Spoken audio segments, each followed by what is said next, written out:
Hello बच्चों, कैसे आप लोग। उम्मीद करता हूं आप लोग स्वस्थ होंगे, प्रसन्न होंगे, पढ़ाई कर रहे होंगे और अपनी मंजिल की तरफ आगे बढ़ रहे होंगे। और बढ़ना भी चाहिए बेटा जिंदगी में। अगर आपको कुछ करना है तो मेहनत करना चाहिए। क्योंकि देखो, आलस जो करने वाला बच्चा होता है वो जब कभी जिंदगी में कुछ कर नहीं पाता है। वही अचीव करता है बड़ी चीजों को जो मेहनत करता है, त्याग करता है, परिश्रम करता है, फिर वो आगे बढ़ सकता है। ठीक है, बस ऊपर वाले का हाथ सभी बच्चों के ऊपर हो। मेहनत आपकी है, डायरेक्शन मेरा है। ये तीनों चीजें जब एक साथ मिल जाती हैं और बच्चे के अंदर ये जुनून हो जाता है कि नहीं, हमें इसको पाना ही पाना है, अगर वो दिल से सोच लेता है और मेहनत करने लगता है तो बेटा ऐसा कोई चीज नहीं है जो उसे ना मिले।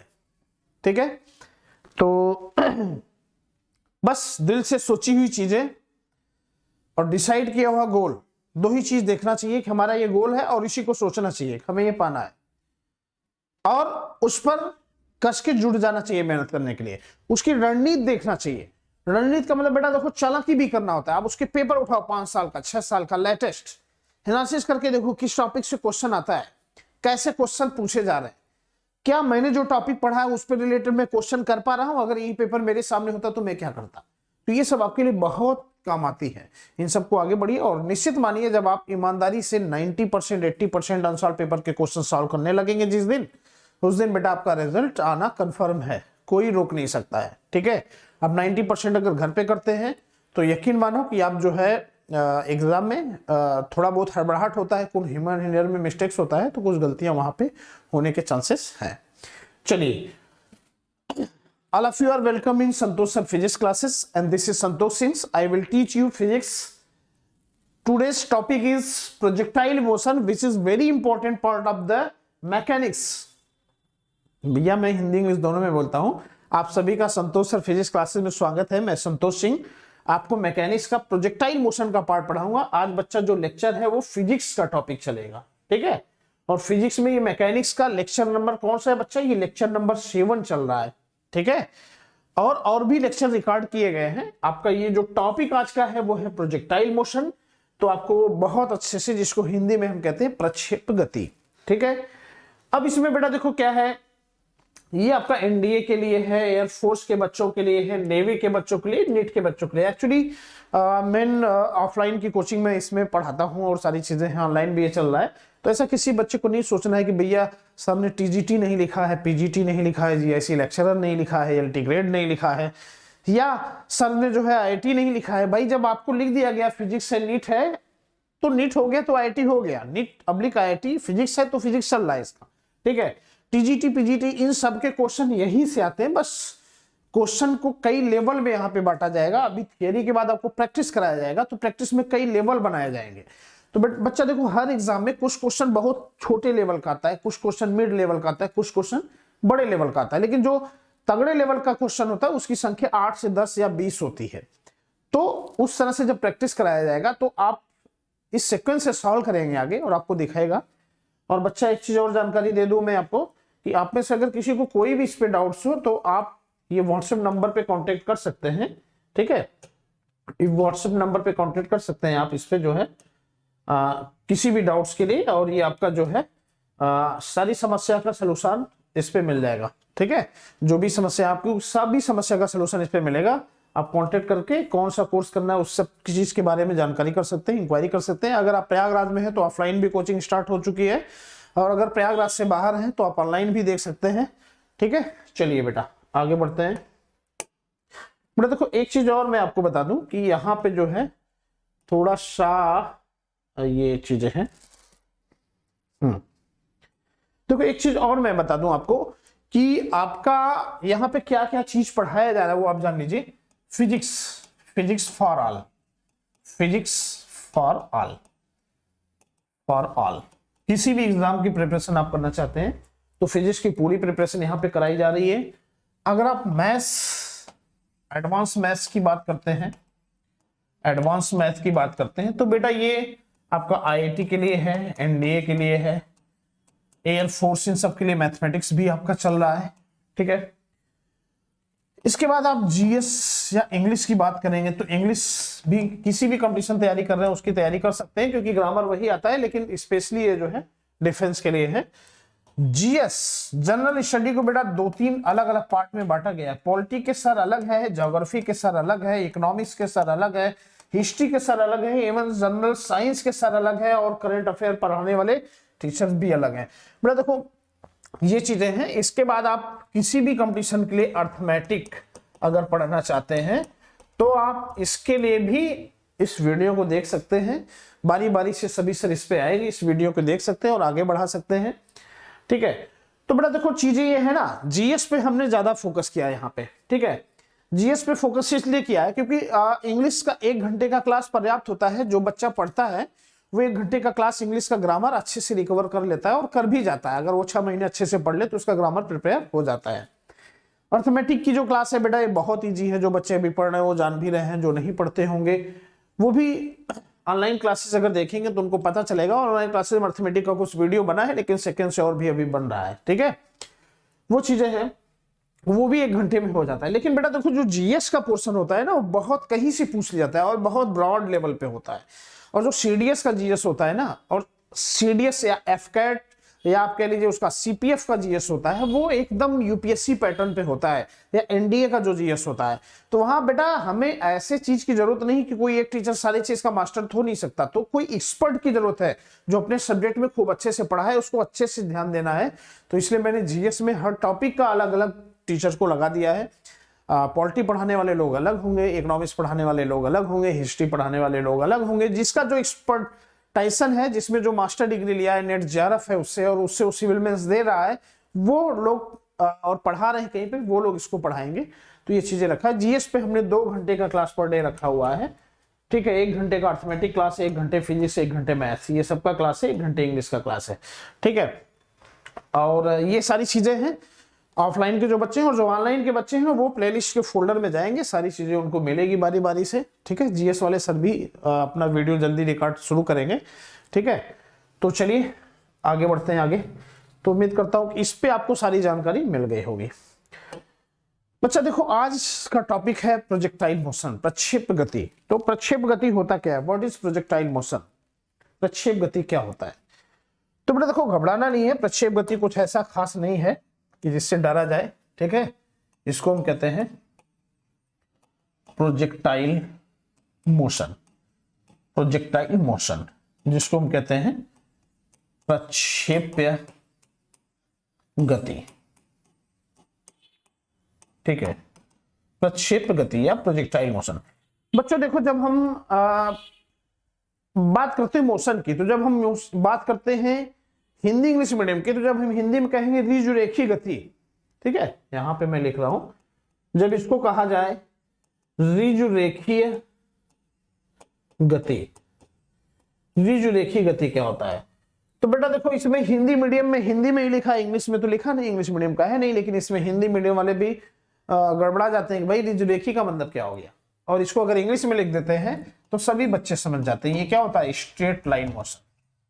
स्ट्रेट लाइन मोशन माने सीधी रेखा में गति। तो भैया देखो कहीं कहीं इंग्लिश आसान हो जाता है, हिंदुस्तान में रह करके हम हिंदी की डिमांड करते हैं, लेकिन उसके साथ साथ कई ऐसे हिंदी है जिसको हम जानते भी नहीं है, उसका इंग्लिश बोल दिया जाए तो आसानी से समझ में आ जाएगा। ऑफलाइन के क्लास में कई बच्चों को देखा गया जो प्योर हिंदी मीडियम की डिमांड करते हैं, ऋजुरेखीय गति बोलिए तो पूछते हैं ये क्या होता है, और स्ट्रेट लाइन मोशन बोलिए फिर समझाना ही नहीं पड़ता है। स्ट्रेट लाइन मोशन मतलब क्या हो गया बेटा, जो सीधी जाए। सीधी का मतलब क्या है, आप छत पर से किसी बाल को ऐसे छोड़ दीजिए, क्या होगा, नीचे की तरफ फोर्स ऑफ ग्रेविटी से गिरेगा तो सीधा गिरेगा।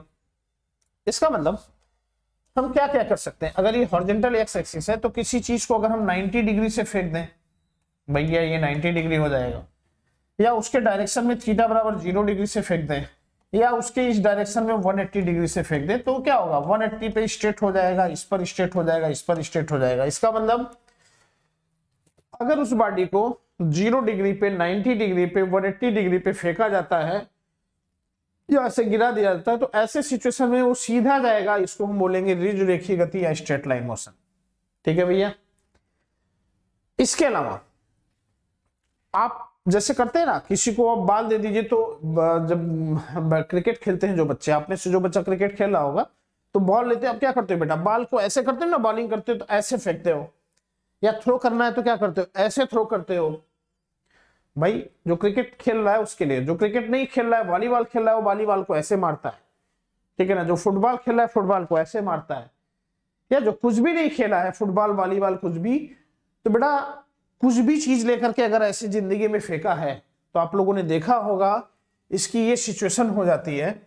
किसकी ये सिचुएशन होती है कि अगर आप यहां से कोई चीज फेंकोगे थीटा डिग्री से, अगर ऐसे फेंकोगे तो एक बार नीचे आके गिरेगा, और ऊपर फेंकोगे और ऐसे आके गिरेगा, और इधर फेंकोगे और गिरेगा, इस साइड में फेंकोगे ऐसे गिरेगा, ऐसे गिरेगा, ऐसे गिरेगा, मतलब ये अगर ऊपर जाएगा तो नीचे तो आना ही है इस बाल को।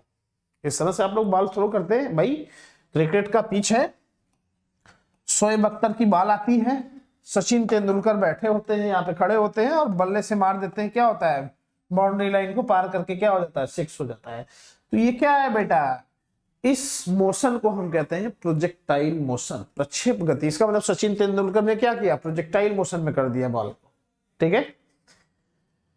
तो इस तरह का मोशन कहलाता है प्रोजेक्टाइल मोशन। तो बेटा ये क्या है, ये थीटा बराबर ना तो 0 है, ना 90 है, ना 180 है। इसका मतलब थीटा बराबर, ठीक है, इसका मतलब थीटा बराबर 0 डिग्री बराबर 90 डिग्री बराबर 180 डिग्री।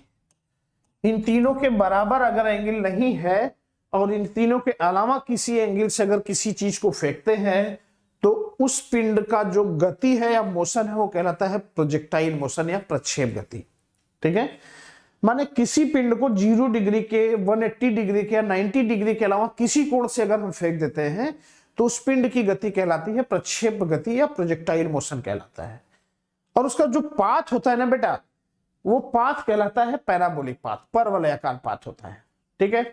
तो इसका मतलब क्या होता है, अगर ये चीजें हो जाए यहाँ पे, ये चीजें यहाँ पे ऐसे हो जाए, तो ऐसे सिचुएशन में क्या होता है बेटा, अगर कोई बच्चा है यहाँ पे जो किसी बॉल को यू वेलोसिटी से मार रहा है थीटा एंगल पे, तो ये मान लिया ऐसे मार दिया और ये बॉल सीधा जाकर के बाउंड्री लाइन पार करके यहां आ गई, इस पॉइंट पे गिरी। इसका मतलब ये क्या हो जाएगा, ये मोशन जो कहलाएगा ये प्रोजेक्टाइल मोशन होगा या प्रक्षेप गति होगा।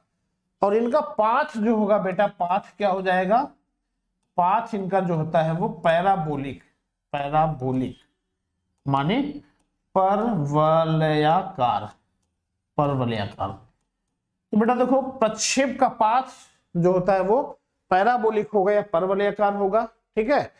तो ये सिचुएशन हो जाएगी। अब बेटा देखो एक चीज और आता है, किसी भी बॉल को आप थ्रो करते हो, फेंकते हो, कुछ भी करते हो, तो बेटा 0 डिग्री से ऊपर तो उठेगा। इसका मतलब वो क्या है, वो सभी पाथ पैराबोलिक है, माने स्ट्रेट लाइन के अलावा जो भी पाथ होता है वो पैराबोलिक पाथ है, प्रोजेक्टाइल मोशन है, वो उस तरह का मोशन प्रोजेक्टाइल मोशन है। और उसका पाथ जो होता है, पथ माने जो पथ बनता है वो पैराबोलियाकार बनता है, पैराबोलिक बनता है। अच्छा बेटा देखो अगर ये एक्स एक्सिस है और ये वाई एक्सिस है, तो इसका मतलब ये बॉडी किस में चल रहा है, एक्स वाई 2 डायमेंशनल मोशन है ये। और 2 डायमेंशनल मोशन का मतलब ये क्या है, प्लेन है। इसका मतलब it is example of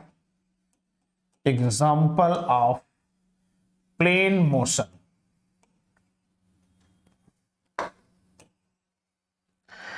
It is the example of plane motion. Plane motion को हम कहते हैं समतल गति। तो बेटा प्रोजेक्टाइल मोशन में आपसे पूछा जाता है प्रोजेक्टाइल मोशन क्या होता है, थीटा बराबर क्या होना चाहिए, और प्रोजेक्टाइल मोशन का पाथ क्या होता है, और प्रोजेक्टाइल मोशन किस तरह की गति का उदाहरण होता है, सीधी रेखा का कि परवलयाकार का कि इलिप्स का, किसका होता है, या प्लेन मोशन का होता है, 3D होता है, 2D होता है कि 1D होता है। तो बेटा आपको यह जानना है कि थीटा बराबर 0 के अलावा किसी डिग्री से फेंकेंगे तो उस पिंड की जो मोशन होती है या गति होती है वो प्रक्षेप गति या प्रोजेक्टाइल मोशन कहलाता है। और उसका जो पाथ होता है वो पैराबोलिक होता है, उसका मतलब जो पथ बनता है वो परवलयाकार होता है।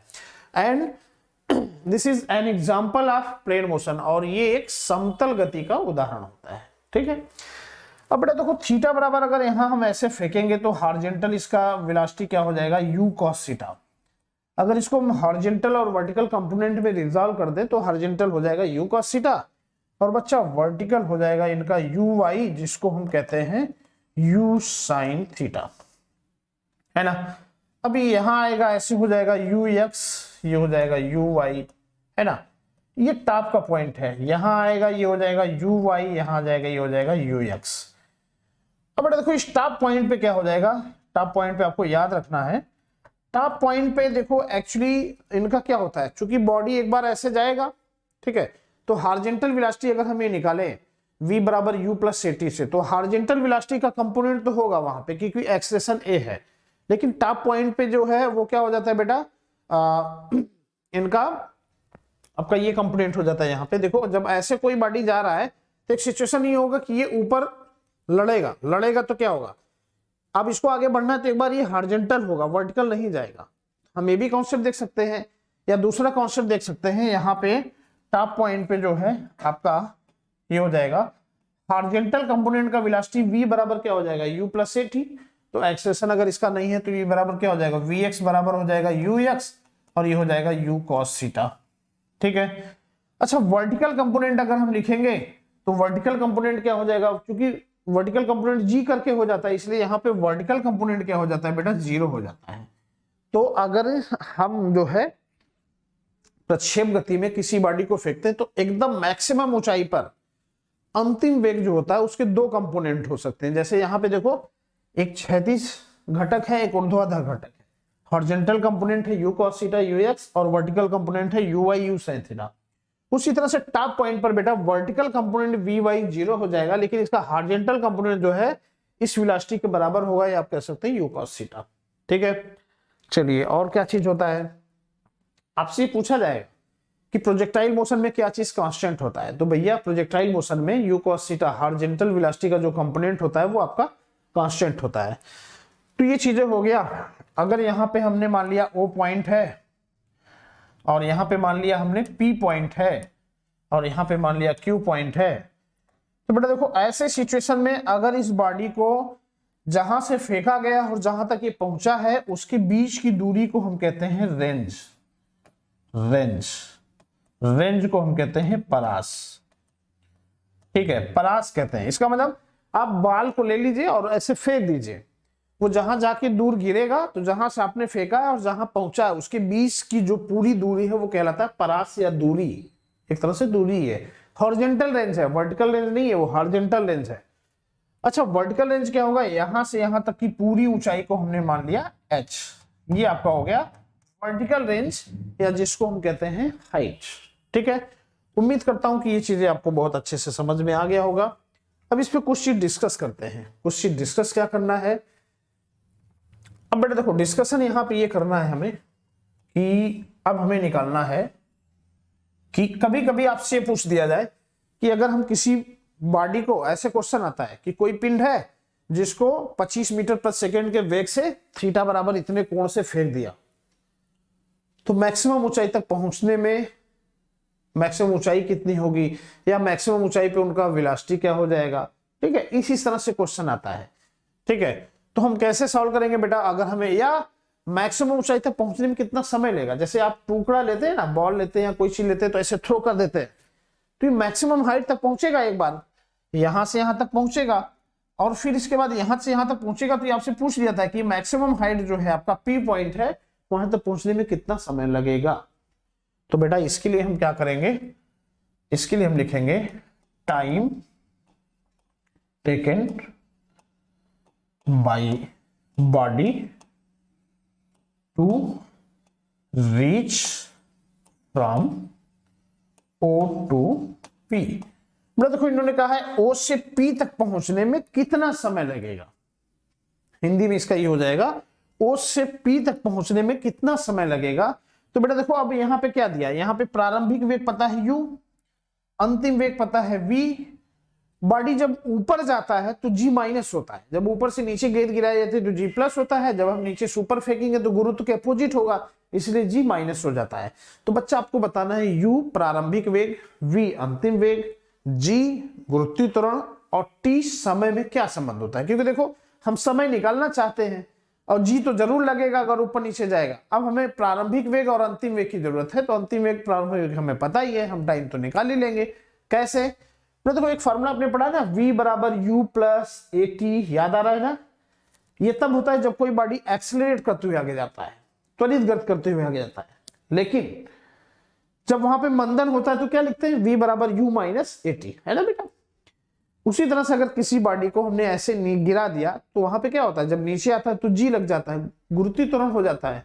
तो वहां पे फॉर्मूला क्या लिखते हो, v बराबर u प्लस जी टी। लेकिन जब किसी बॉडी को नीचे से ऊपर फेंकते हैं तो क्या होता है, g माइनस हो जाता है, इसलिए वहां पे हम लिखते हैं v बराबर u माइनस जी टी। तो बेटा देखो ये हो जाएगा v बराबर u माइनस जी टी। चूंकि ऊपर फेंक रहे हैं तो हम वर्टिकल कंपोनेंट सबका लिख देंगे, है ना?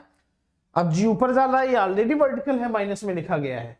अब बेटा देखो टॉप की पॉइंट पर अंतिम वेग का वर्टिकल कंपोनेंट क्या है, 0 है भैया, ये 0 हो गया। और ये क्या है, यू वाई है, ये है माइनस जी टी।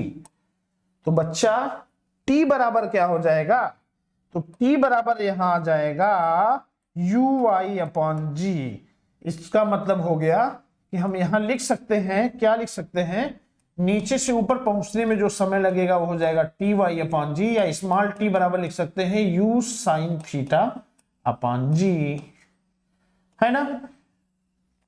तो आपसे अगर ये कह दिया जाए कि किसी बॉडी को हम 20 मीटर पर सेकेंड की स्पीड से ऊपर फेंकते हैं और थीटा बराबर हॉरिजॉन्टल से 30 डिग्री का कोण बना के जा रहा है, तो एकदम ऊंचाई पर जो पहुंचेगा ना तो उसमें कितना समय लग जाएगा। तो बेटा आपको क्या करना है ना, u का मान यहां रख दोगे, थीटा बराबर 30 दिया है तो साइन 30 डिग्री का वैल्यू यहां रख दोगे, g का मान 9.8 लफड़ा करेगा कैलकुलेशन में, अगर दे दिया है तो ठीक है, नहीं दिया है तो 10 रख दो बेटा, कट जाए 9.8। कटने वाला कोई चीज वैल्यू ऊपर आए तो 9.8 रखना, और ना कटने वाला है तो 10 करके रखना, आसपास रिजल्ट आ जाएगा। ठीक है, तो इस तरह से हम निकाल ले जाएंगे। अच्छा, इसके बाद ये पूछता है आपका कि टाइम ऑफ फ्लाइट क्या होता है, उड्डयन काल क्या होता है, time of flight, time of flight, है ना? इसको हम कहते हैं उड्डयन काल। बेटा देखो ये टाइम ऑफ फ्लाइट, उड्डयन काल क्या होता है, क्योंकि यहां से यहां तक आने में अगर इनको टाइम टी लग रहा है तो यहां से यहां तक आने में भी इनको टाइम टी ही लगेगा। ठीक है, तो इसका मतलब टाइम ऑफ फ्लाइट क्या हो जाएगा, उड्डयन काल क्या है, उड्डयन काल माने उड़ने वाला काल। उड़ने वाला काल माने वो पिंड या गेंद जिसको आप फेंक रहे हैं वो हवा में कितनी देर तक है। बच्चा वो यहां से हवा में उड़ना शुरू कर रहा है और यहां तक हवा में है, इसका मतलब यहां से यहां तक का पूरा समय जो होगा वो टाइम ऑफ फ्लाइट या उड्डयन काल कहलाएगा। इसका मतलब ओ पी क्यू तक जो टाइम लगेगा उड्डयन काल होगा। इसका दो तरीका, यहां से यहां तक निकाल लो या यहां से यहां तक का टाइम निकाल लीजिए, फिर यहां से यहां तक का निकाल के दोनों को ऐड कर दीजिए, जनरली दोनों बराबर ही आता है। जब यहां से यहां रखोगे बेटा तो देखो ये ऊपर से नीचे आ रहा है, तो यहां फॉर्मूला क्या हो जाएगा, v बराबर u प्लस जी टी, है ना? अब यहां पे प्रारंभिक वेग 0 हो जाएगा और अंतिम वेग हो जाएगा u साइन थीटा। ठीक है बेटा, तो उस तरह से हम इसको निकाल सकते हैं, वही आएगा। तो इसलिए टाइम ऑफ फ्लाइट या उड्डयन काल जो हो जाएगा बच्चा वो p बराबर हो जाएगा 2t, या यही बराबर हो जाएगा 2u साइन थीटा अपॉन जी। तो जब आपसे कह दिया जाए कि किसी पिंड है और उसको हम 20 मीटर पर सेकेंड की स्पीड से ऐसे फेंक दिए 30 डिग्री का कोण बना करके, तो जब वो जमीन पे गिरेगा तो कितना समय लगेगा, या टॉप की पॉइंट पर पहुंचेगा तो कितना समय लगेगा, इसके लिए आप बहुत आसानी से कर सकते हो। उच्चतम बिंदु पर टॉप पॉइंट पर जो टाइम लगेगा वो ये हो जाएगा, और जमीन पे जो गिरेगा उस समय कितना टाइम लगेगा बच्चा, तो ये हो जाएगा। आ गया ना समझ में? इसीलिए बोलता हूं आप सारे वीडियो अच्छे से देखो, सब समझ में आएगा। आप जिस भी कंपटीशन की तैयारी कर रहे हो, आसान न कर दूं तो बताना क्या। 11 साल से इलाहाबाद में पढ़ा रहा हूं, ठीक है, और कोचिंग का ओनर भी हूं। जाने दीजिए सारी चीजें, इस पे क्या डिस्कस करना है। ठीक है, तो अभी YouTube चैनल संतोष सर फिजिक्स क्लास करके आया है, आप इस पे खूब अच्छे से पढ़िए, एंजॉय करिए, आगे बढ़िए। और किसी भी एग्जाम का आपको कोई क्वेश्चन टफ लगता है, देखो उसको चुटकी में आसान करके न बताया तो बताना क्या। ठीक है ना? तो ये आज का अनुभव नहीं है, ये 11 साल पढ़ाने का अनुभव है। बस चीजों को किस तरह से पूछा था, क्या करना है, वो चीजें बताना है। तो आप सारे वीडियो को अच्छे से देखें। ठीक है, चलिए अब इसमें कहानी इतने में कंप्लीट नहीं होती है, आप इनका स्क्रीनशॉट ले लीजिए, फिर आगे बढ़ते हैं।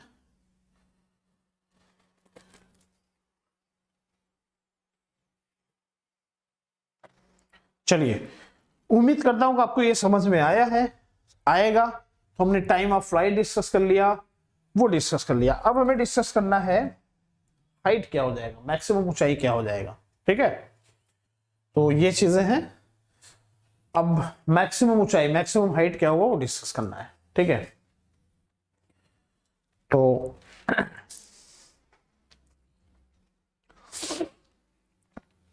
चलिए, समझ में आ गया होगा।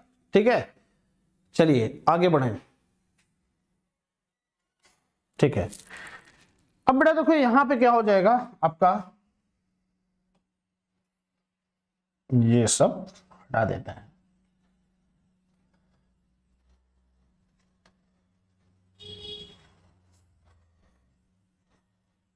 चलिए, अब बच्चा देखो इसमें दूसरा चीज क्या पूछा जाता है, दूसरा चीज क्या पूछा जाता है, दूसरा चीज आपसे इसमें ये पूछा जाएगा कि ये चीजें आ जाएंगी कि ये पूछ लेगा फॉर हाइट, हाइट ऊंचाई के लिए क्या है, फॉर हाइट। ठीक है, ये नहीं दिख रहा है कलर, इसका मतलब ये जो है फॉर हाइट के लिए जो है ये दिखेगा, ये भी नहीं दिखेगा।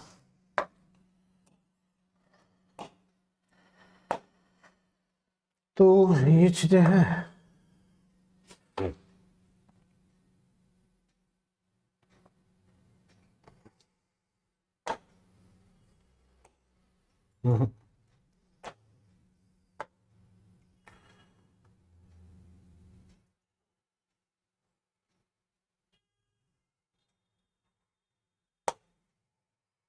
चलिए आगे बढ़ते हैं। तो यहां अगर ये कह दिया जाए आपसे, ये कह दिया जाए कि फॉर हाइट, हाइट के लिए क्या हो जाएगा, तो बच्चा अगर ये कह दिया जाए फॉर हाइट, HEIGHT, तो ऊंचाई के लिए क्या हो जाएगा बच्चों। देखो ऊंचाई के लिए हम क्या करेंगे, ऊंचाई के लिए हम जानते हैं कि यहाँ पे प्रारंभिक वेग u है, इनिशियल वेलोसिटी u है, यहाँ पे अंतिम वेग या फाइनल वेलोसिटी v है, यहाँ से ये ऊंचाई h है और g के टर्म में लिखना। इसका मतलब ये फॉर्मूला क्या हो जाएगा, v स्क्वायर बराबर u स्क्वायर प्लस 2gh होता है।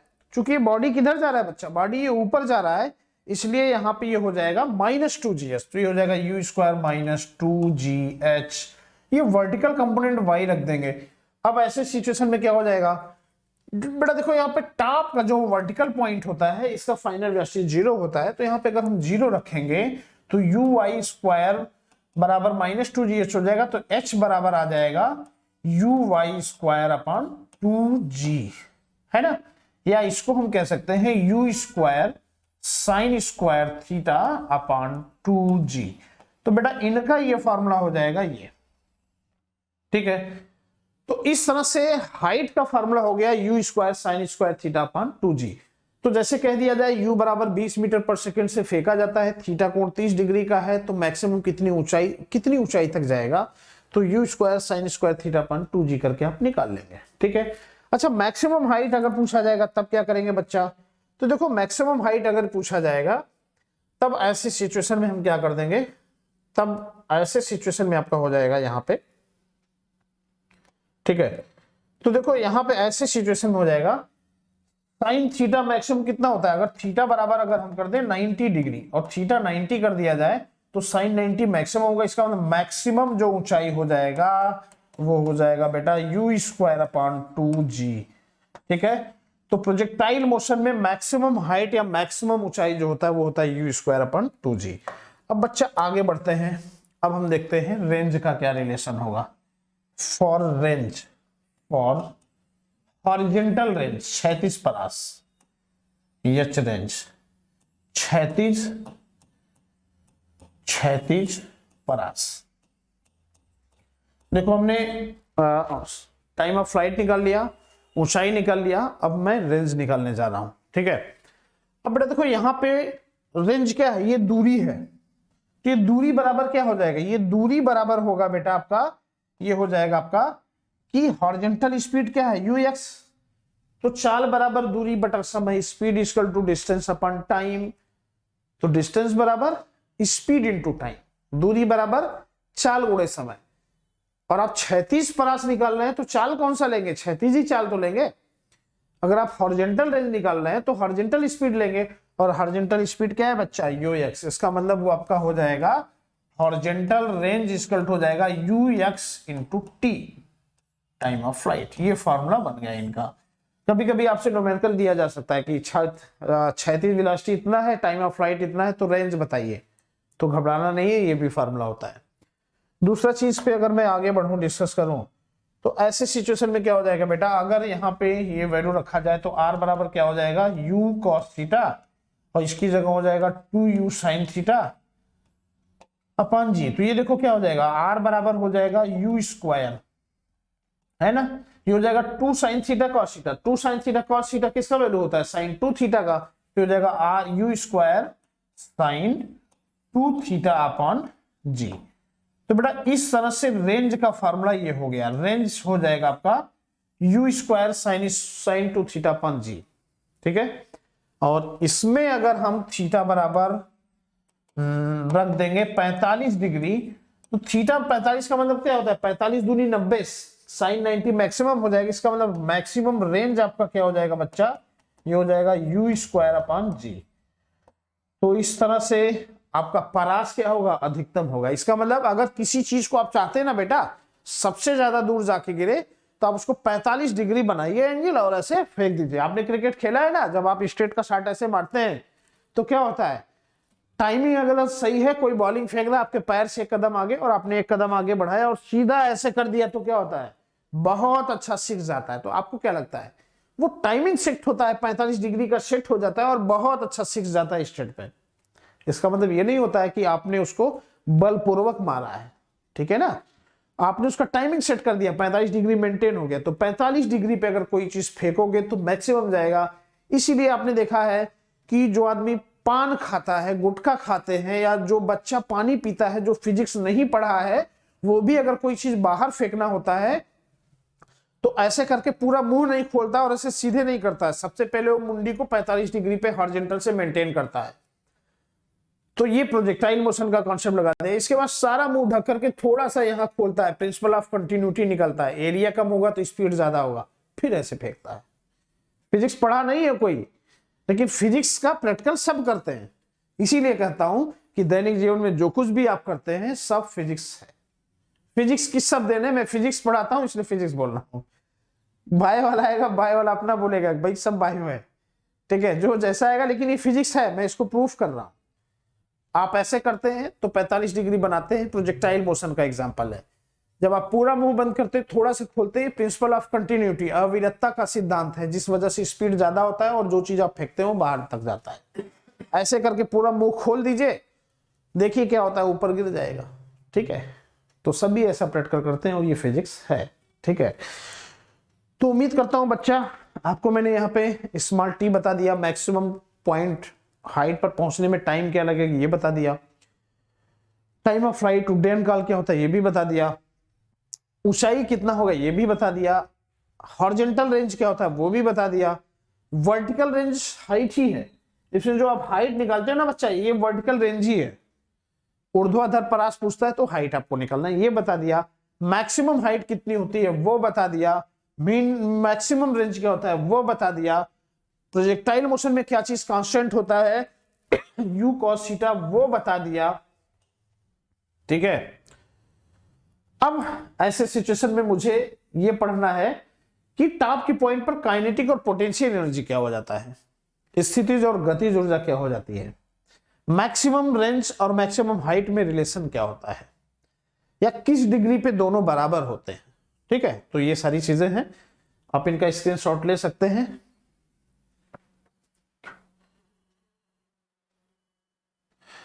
चलिए अब इस पे कुछ चीजें हमें डिस्कस करना है। फार्मूला तो सारा चीज क्लियर हो चुका है, फिगर भी आपका ये क्लियर है। अब कुछ चीजें डिस्कस करना है। डिस्कस क्या करना है, ये है। चलिए बेटा आपने स्क्रीनशॉट ले लिया है, मैं डिलीट कर रहा हूं इसको। चलिए अब बेटा देखो डिस्कस ये करना है कि हमने अभी तक क्या जाना। अभी तक हमने ये जाना कि स्मॉल टी बराबर होता है u sin थीटा अपॉन जी, कैपिटल टी टाइम पीरियड होता है 2u sin थीटा अपॉन जी, h बराबर होता है u square sine square theta upon 2g। Maximum h बराबर होता है u square upon 2g। Range r बराबर होता है u square sine 2 theta upon g। Maximum range होता है u स्क्वायर अपॉन g। आपने अभी तक इतनी चीजें पढ़ी, इतनी चीजें आपने पढ़ लिया फॉर्मूले में, ठीक है। अब बच्चा देखो यहां पे ये क्वेश्चन पूछा जाता है आपसे, ठीक है। क्वेश्चन ये पूछा जाएगा कि ये क्वेश्चन होगा फाइंड रिलेशन बिटवीन मैक्सिमम, ये कर देता हूं शॉर्ट में इसको, find relation between R max and H max, ठीक है। मैक्सिमम हाइट और मैक्सिमम रेंज में संबंध क्या होता है, ऐसा अगर क्वेश्चन आ जाए तब क्या करोगे? बड़ा कुछ नहीं करना है, इसका सलूशन हो जाएगा, ठीक है। हम जानते हैं एच मैक्स बराबर होता है यू स्क्वायर अपॉन 2g, है ना, और आर मैक्स बराबर होता है यू स्क्वायर अपॉन जी। तो ये दोनों एक दूसरे को ये दिखाएंगे कि एच मैक्सिमम बराबर होता है आर मैक्सिमम अपॉन 2। तो जब आपसे ये कहा जाए कि प्रक्षेप गति में मैक्सिमम रेंज इतना है तो मैक्सिमम हाइट कितना होगा, या मैक्सिमम हाइट इतना है तो मैक्सिमम रेंज इतना होगा, तो आप रिलेशन ये निकाल दोगे, ठीक है। दूसरा क्वेश्चन अगर आपसे ये पूछा जाए, ये पहला क्वेश्चन था, क्वेश्चन नंबर दूसरा आपसे ये पूछा जाए फॉर मैक्सिमम रेंज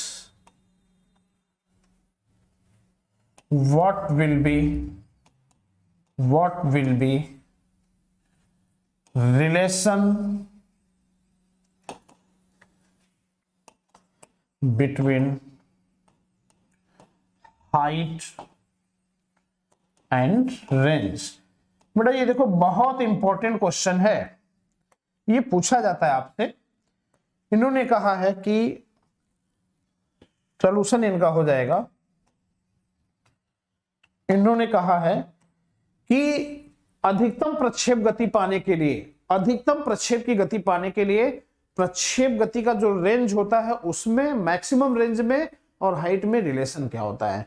तो बेटा देखो हम ये जानते हैं for maximum range, for maximum range, बेटा देखो मैक्सिमम रेंज के लिए क्या होता है, थीटा बराबर हो जाएगा 45 डिग्री।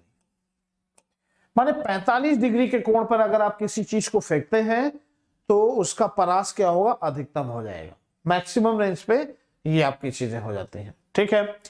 अब अगर हमें निकालना होगा तो आर मैक्स क्या हो जाएगा, इस पे आर मैक्स बराबर आ जाएगा, ये बराबर आ जाएगा यू स्क्वायर अपॉन जी, ये आ जाएगा, ठीक है। लेकिन अगर एच निकालेंगे तो एच बराबर आ जाएगा you square sine square 45 degree बटे 2g, ये आ जाएगा।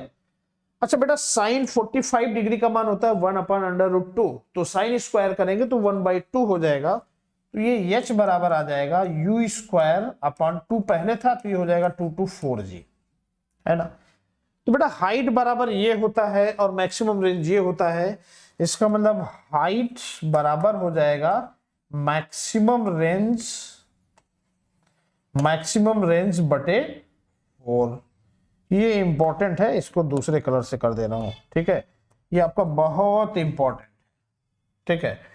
तो बच्चा आपका दो फार्मूला बहुत इंपॉर्टेंट है यहां पे, ठीक है। मैक्सिमम हाइट और मैक्सिमम रेंज में ये रिलेशन होता है, और जब आपसे पूछे कि मैक्सिमम रेंज के लिए हाइट और मैक्सिमम रेंज में क्या रिलेशन है, तो ये होता है। ये प्रोजेक्टाइल मोशन के दोनों क्वेश्चन हैं जो कि एग्जाम में आते हैं, ठीक है। चलिए ठीक, चलिए आप इनका स्क्रीनशॉट ले लीजिए, ठीक है। और भी क्वेश्चन इस पे डिस्कस करते हैं। आज प्रोजेक्टाइल मोशन का सारा क्वेश्चन ही डिस्कस कर देते हैं। अधिकतम दूरी पाने के लिए प्रोजेक्टाइल मोशन कितना फेंकना चाहिए हमें? कितना? 45 डिग्री। 45 डिग्री पे सबसे ज्यादा दूर गिरता है। ठीक है, चलो बेटा अब इस पे अगला डिस्कस कर रहा हूं।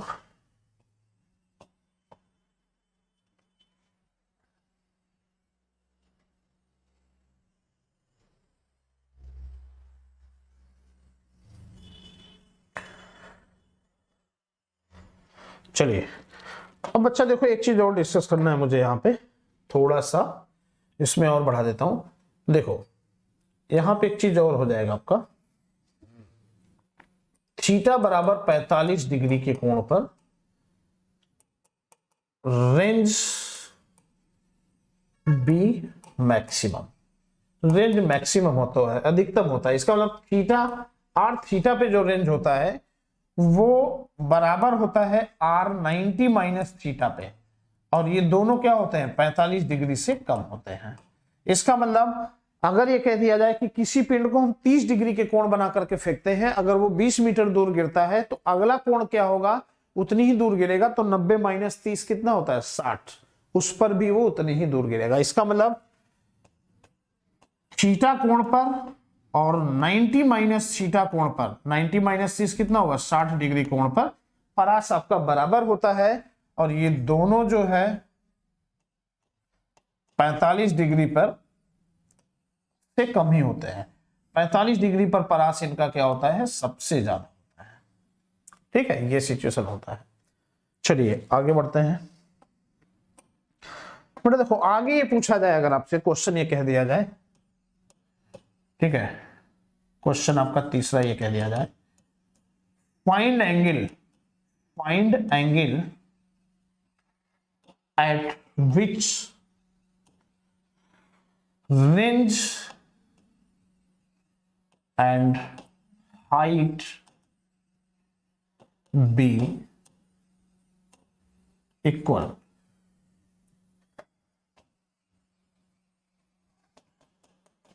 माने इन्होंने पूछा है कि वह कोण बताइए जिस पर परास, क्षैतिज परास और ऊंचाई दोनों आपस में बराबर होते हैं। तो बेटा क्या करना है हमें? करना क्या है भैया? देखो इसका सोल्यूशन ये हो जाएगा, तो हम r बराबर क्या कर देंगे? h मान लेंगे। और r क्या होता है? r बराबर आपका क्या होता है? ये फॉर्मूला देखो, u square sine 2 theta upon g है ना, तो यहां हम लिख देंगे u square sine 2 theta upon g equal to, यहां पे क्या हो जाएगा?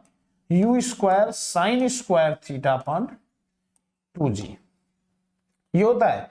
अब देखो u स्क्वायर कैंसिल हो जाएगा, g से g कैंसिल हो जाएगा। 2 साइन थीटा को हम लिख सकते हैं 2 साइन थीटा कॉस थीटा, और ये बराबर क्या लिखा जा सकता है यहाँ पे? Sine theta into sine theta, है ना बच्चा, बटे 2।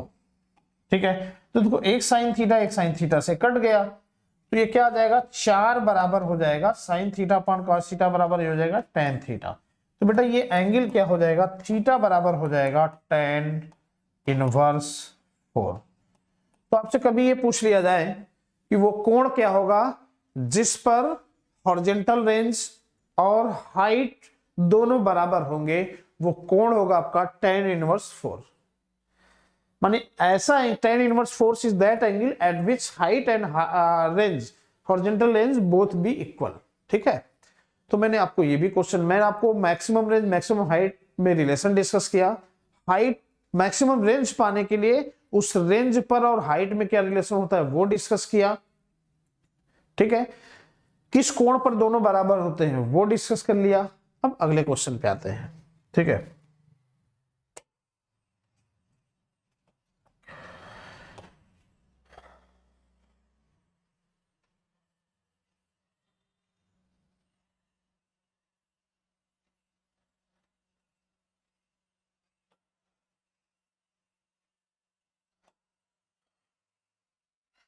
चलिए बच्चा अब हम अगले क्वेश्चन पे आते हैं। अगला क्वेश्चन इनका ये है। ठीक है, अगला क्वेश्चन ये है, क्या है? क्वेश्चन नंबर 4 ये है इनका, क्या पूछा गया है? ये पूछा गया है, हाँ एक चीज और जानना है आपको यहाँ पे, बेटा देखो टॉप की पॉइंट पर अगर आप काइनेटिक एनर्जी निकालना चाहते हैं ना, ये काइनेटिक एनर्जी अगर टॉप की पॉइंट पर निकालना चाहते हैं तो टॉप की पॉइंट पर काइनेटिक एनर्जी बराबर होता है E square cos square theta, और पोटेंशियल एनर्जी जो होता है वो होता है ई स्क्वायर नहीं होता है, ठीक है, ई कॉस स्क्वायर थीटा, और ये हो जाता है ई साइन स्क्वायर थीटा, है ना।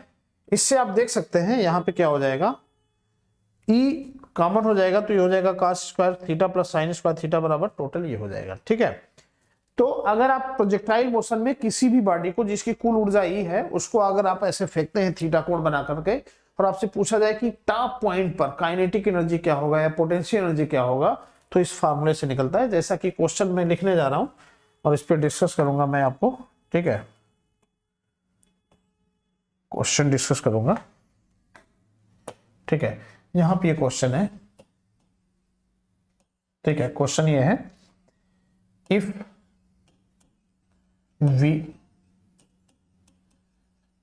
Throw any body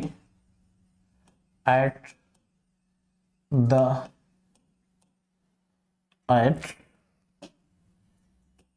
if we throw any body at an angle of 30 degree, then find kinetic energy and potential energy given total energy is के, ठीक है। तो ये चीजें दे दिया है इन्होंने, बेटा देखो इन्होंने ये कह दिया है कि इन्होंने कहा है कि अगर हम किसी पिंड को थीटा बराबर 30 डिग्री के कोण पर फेंकते हैं तो उच्चतम बिंदु पर गतिज ऊर्जा और स्थितिज ऊर्जा क्या हो जाएगी, कुल ऊर्जा का मान इन्होंने दे दिया है के, है ना। तो इसको निकालने का तरीका क्या होता है, निकालने का तरीका यह है, गतिज ऊर्जा ई के बराबर क्या हो जाएगा, ये होता है ई कॉस स्क्वायर थीटा, तो ये हो जाएगा के कॉस स्क्वायर 30 डिग्री। अच्छा बच्चा कॉस 30 कितना होता है, कॉस 30 साइन 60 के बराबर होगा, और साइन 60 कितना होता है √3/2, और √3/2 का स्क्वायर करेंगे तो 3/4 आ जाएगा। इसका मतलब ये क्या आ जाएगा, ये आ जाएगा 3/4 के। तो एक तरीका तो ये भी है कि आपकी गतिज ऊर्जा पता चल गई 3/4 के, तो स्थितिज ऊर्जा क्या हो जाएगा, गतिज ऊर्जा प्लस स्थितिज ऊर्जा बराबर कुल ऊर्जा, टोटल एनर्जी बराबर kinetic energy plus potential energy, ऐसा कर दोगे आप, ठीक है। तो पोटेंशियल एनर्जी बराबर क्या हो जाएगा, टोटल एनर्जी में से काइनेटिक एनर्जी माइनस कर दो, है ना, के में से 3/4 माइनस कर दो। और अगर नहीं करना चाहते, आपको ये फॉर्मूला पता है तो तुरंत आप रखो, आ जाएगा बेटा, यू बराबर हो जाएगा के साइन स्क्वायर 30 डिग्री। अच्छा साइन 30 का मान 1/2 होता है, स्क्वायर करेंगे 1/4 होगा, तो ये क्या हो जाएगा 1/4 के। तो बेटा मैक्सिमम पॉइंट पर काइनेटिक एनर्जी हो जाएगा 3/4 के, और पोटेंशियल एनर्जी हो जाएगा 1/4 के। ये चीजें होता है, ये सब आपका फार्मूला है। अच्छा आप पूछोगे कि ये फार्मूला कहां से आया, तो बेटा देखो हम जानते हैं ना, टॉप पॉइंट पर हॉरिजॉन्टल वेलोसिटी कंपोनेंट क्या था, v बराबर क्या था, vx बराबर था u cos थीटा, तो हाफ mv स्क्वायर क्या हो जाएगा, half m u square cos square theta, तो हाफ m u स्क्वायर क्या हो जाएगा, e हो जाएगा, और cos स्क्वायर थीटा अपनी जगह आ गया। तो काइनेटिक एनर्जी ये पता चल गया। और पोटेंशियल पूछता है तो टोटल माइनस काइनेटिक, तो e minus e cos square theta करोगे तो बेटा 1 minus cos square theta sine square theta होता है। तो इस तरह से ये फॉर्मूला आ जाए, है ना। तो इस तरह से आपका काइनेटिक और पोटेंशियल आ जाता है। तो ये सारे फार्मूले थे, कुल भूमिका यही है, 0 डिग्री 90 डिग्री 180 डिग्री के अलावा किसी भी बॉडी को किसी कोण से फेंकते हैं तो उस पिंड की गति प्रक्षेप गति कहलाएगी, उसका पथ परवलयाकार होगा और वो समतल में पड़ेगा, उसका मोशन 2 डायमेंशनल होगा, वो समतल गति का उदाहरण होगा, प्लेन मोशन का एग्जांपल होगा। ठीक है, ये आपने पढ़ लिया। दूसरा चीज, सारे फार्मूले इन पर जो होते हैं आपने ये पढ़ लिया। आपने ये भी देख लिया मैक्सिमम रेंज और मैक्सिमम हाइट में क्या रिलेशन होता है, मैक्सिमम रेंज पाने के लिए रेंज और हाइट में क्या रिलेशन होता है वो भी आपने देख लिया, किस एंगल पे रेंज और हाइट बराबर होते हैं आपने वो भी देख लिया, और टॉप की पॉइंट पर काइनेटिक पोटेंशियल क्या होता है आपने वो भी देख लिया। और टोटल प्रोजेक्टाइल मोशन में क्या चीज कांस्टेंट होता है वो भी मैंने आपको बता दिया, यू cos थीटा आपने वो भी देख लिया है। तो इस तरह से प्रोजेक्टाइल मोशन का वो कॉन्सेप्ट क्लियर हो गया जिसमें हम हॉरिजॉन्टल से किसी चीज को ऐसे फेंकते हैं। अब इसके बाद प्रोजेक्टाइल मोशन में दूसरा इस तरह से आता है, जैसे आप छत पे खड़े हैं, आपका मूड बिगड़ा, आपके पास कोई चीज है, आपने उठा करके ऐसे फेंक दिया, तो भैया वो भी तो स्ट्रेट लाइन नहीं आएगा, वो भी ऐसे आएगा। इसका मतलब वो भी किसका एग्जांपल हो जाएगा, प्रोजेक्टाइल मोशन का एग्जांपल होगा। तो बच्चों उम्मीद करता हूं आप सबको ये समझ में आया होगा, अच्छे से समझ में आया होगा। इस वीडियो को दूर दूर तक सभी बच्चों तक पहुंचाइए, सभी बच्चे इसका लाभ ले सके, आगे बढ़े। उम्मीद करता हूं आप लोग एंजॉय किए होंगे बेटा। ठीक, आज का क्लास इतना ही है। Thank you.